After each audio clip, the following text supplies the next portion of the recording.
Hi there.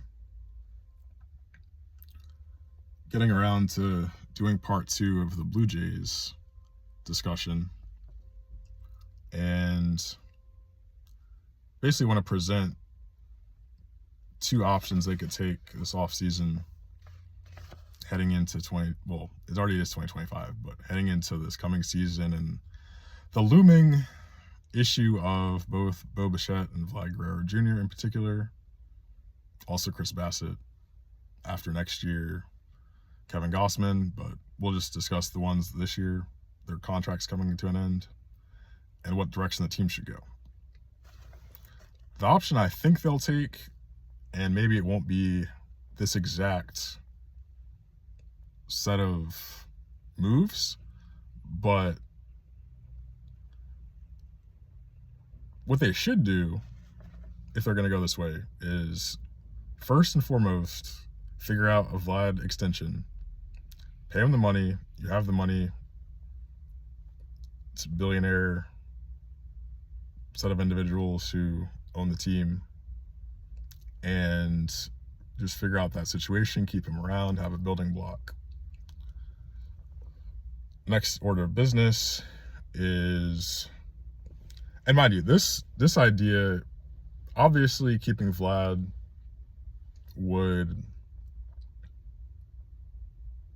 extend the window, so to speak. It would create a window, actually, unless you're just going to go with the second option, which I'll get to later. But by keeping Vlad around, you actually give yourself an opportunity. It may not happen, but the goal is to make the playoffs, despite how difficult that may be, given how 2024 went, and in a lot of ways the lack of talent and the lack of a high-level farm system. But the next step after getting a Vlad contract is figure out what to do with Bo, whether that's flip him to, say, Atlanta or LA or whatever, and maybe get a prospect or two, maybe get a reliever or whatever. And then within free agency, since there's still that part of this off-season going. What's up with this camera?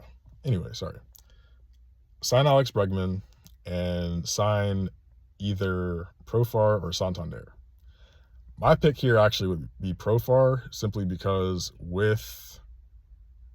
actually, that's a debate. Maybe that's something to discuss. Who would you pick between Profar and Santander? My thinking was, I don't see much at the top of the lineup. You have Vlad in the middle, but you don't have that much at the top. Although, if you got Bregman, that would be one of your table setters anyway for Vlad.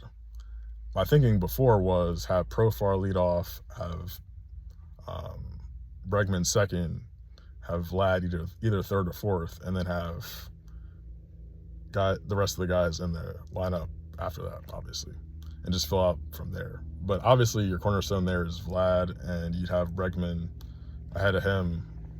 Maybe put Jimenez or Varsho if you trust his bat, or Lucas or Barger, someone like that. Anyway,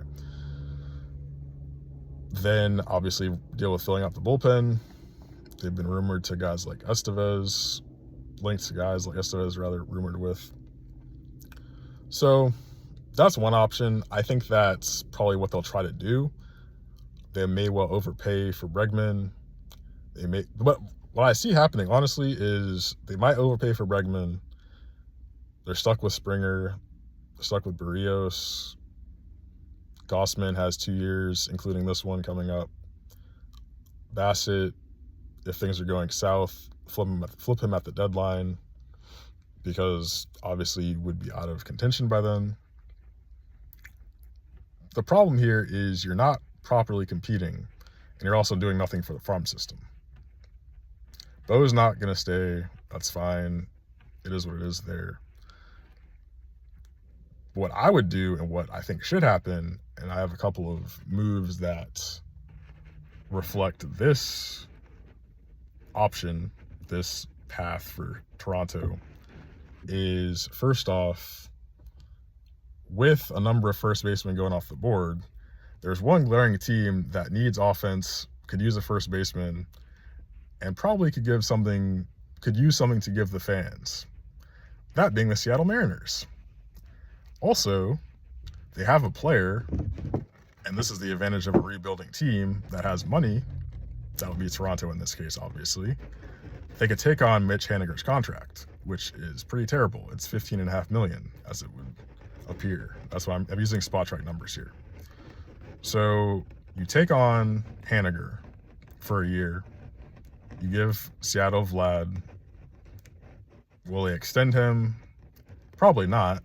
But this also allows, at least in theory, we're going off the expectation that they don't have much money. They have under 20 million total. So Vlad, according to these numbers, is supposed to make about 28. So let's just say 29. So that's about 13 and a half that you're spending there on Vlad.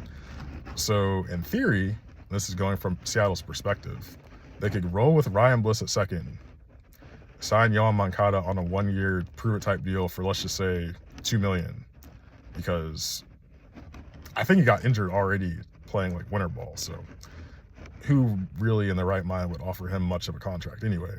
Maybe even give him $1 million. That'd be really cheap, whatever.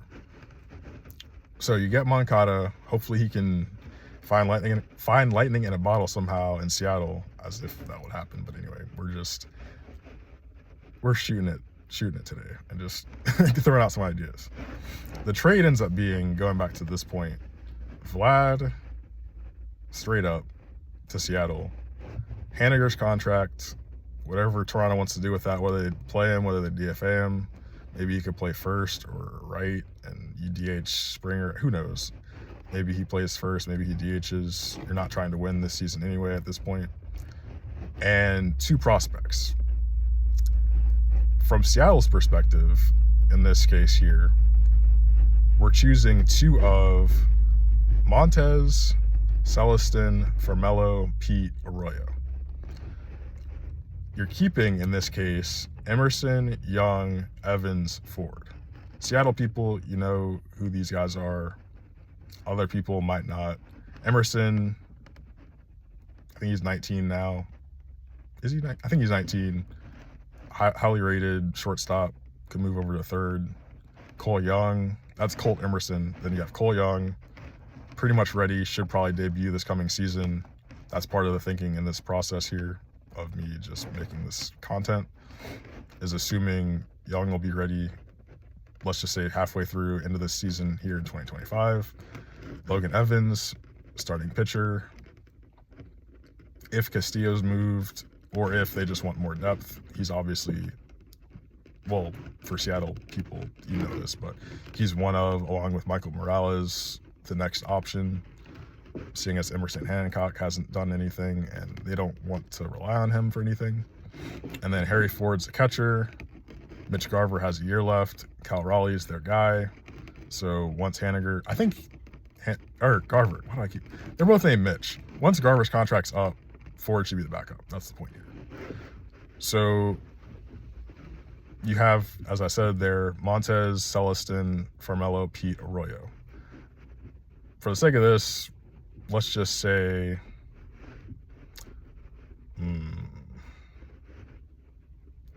Celestin and Farmelo. So you have Celestin, Farmelo, Haniger going to the Blue Jays. The point, obviously, is the Blue Jays start to rebuild and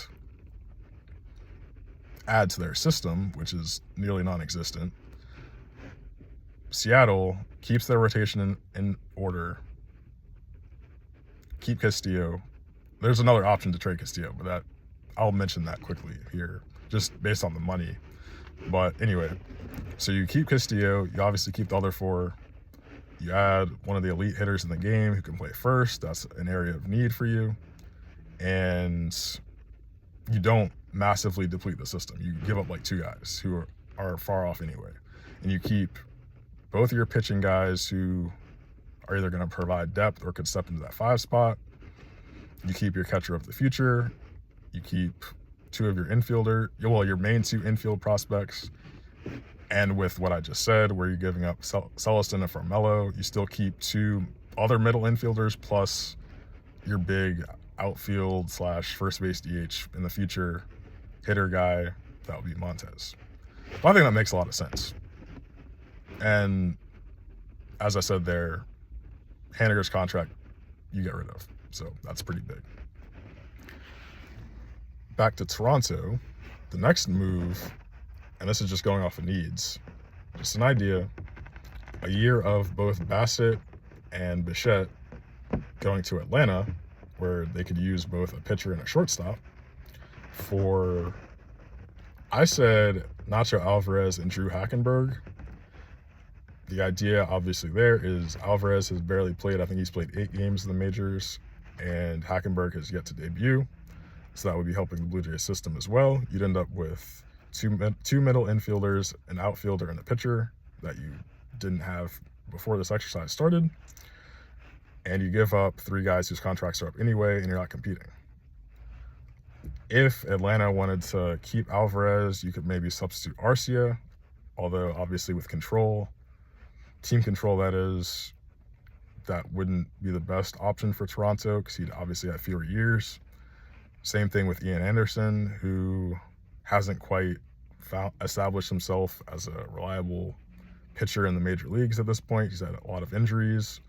Again, the issue there is he's pitched and used up some of his team control, so that's less valuable for Toronto. But I think those are 2 trades with a number of pieces that would help Toronto, given that realistically they aren't competing. And this is obviously if Vlad's contract the situation isn't fixed and it's going to run out after 2025. When you finish 15 games out of a playoff spot, which is a lot. They haven't made many moves. I think the Bregman thing could happen either way. His friend Springer's there. Maybe he knows Kevin Gossman. I think they both went to LSU, so maybe that's the thing. Not together, because their ages are different, but you know what I'm saying here. You have an LSU connection, you have an Astros connection. They're probably going to sign, well, maybe, I shouldn't say probably. They've been linked strongly, consistently to Santander anyway.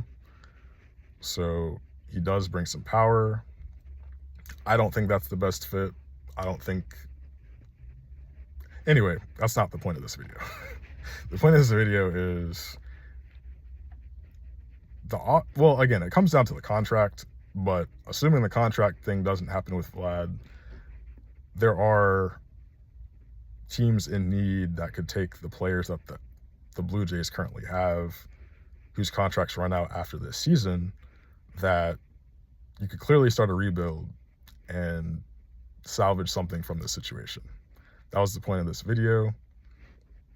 Real quick, a final little idea. I'll take 30 seconds. Castillo and Morales from Seattle to Baltimore for Mayo, Urias, and Kramer. If they don't want Kramer, if they want more control, they could go chase McDermott. I thought Kramer, though, because he could fill in that last rotation spot, and you could just have Evans and I guess Hancock, assuming he's still there, for depth. The thinking there is, with the Vlad deal, you wouldn't need a first baseman anymore, at least for a year. So you could either have Mayo play third, or if you just don't trust him at third, work on his first base and contact skills, because that was clearly lacking in his little stint in the majors with the Orioles. Urias has 2 years. He can play either second or third. Kramer, as I said, he'd be your 4 or 5. In Seattle's rotation, he'd be your 5. McDermott, if you wanted McDermott instead, he has more control. Kramer only has 3 years. So you'd kind of end up with a 3-year window of 3 of your starters. But again, that's much better than a lot of people's situations pitching-wise. And then the big thing, obviously, here with Castillo, especially with Mayo, where he's making the rookie minimum of about $800K. Kramer's still, I think he's starting his ARB years, but again, he hasn't done too much as a pitcher, so he wouldn't be making much at all. Urias has, as I said, 2 years, so he's in his ARB years, but he's not making that much. that offsets much of the cost here. That's the point of this, because the Mariners are being cheap. So that is a way to offset the 13.5 I guess you'd be spending on Vlad. If you want, you could still go out and sign a second or third baseman and still stay in your, let's just say, $16 million range, because that would clear up. If Castillo's making like 24, let's just say Urias and Kramer are making like total between 5 and 8. That definitely clears up at least much of that money. So you'd basically go back to a blank slate and financially offset basically all of what you gave up for Vlad. You'd have a better first baseman. You have other options for the infield. Mayo could be a star. And that might actually, if you wanted to make that trade, that might convince you to give up Montez, because you could say, oh, well, Mayo is closer to the league anyway, and you have just as much control. Just give Montez to the Jays, and then let's just say Pete or Arroyo. Hey, that's an idea. So again, I don't think any of these will happen. This is just spitballing, giving some ideas. I was thinking about it. If you want, give me some thoughts, reaction, suggestions in the comments. And thanks for watching. See you in the next one.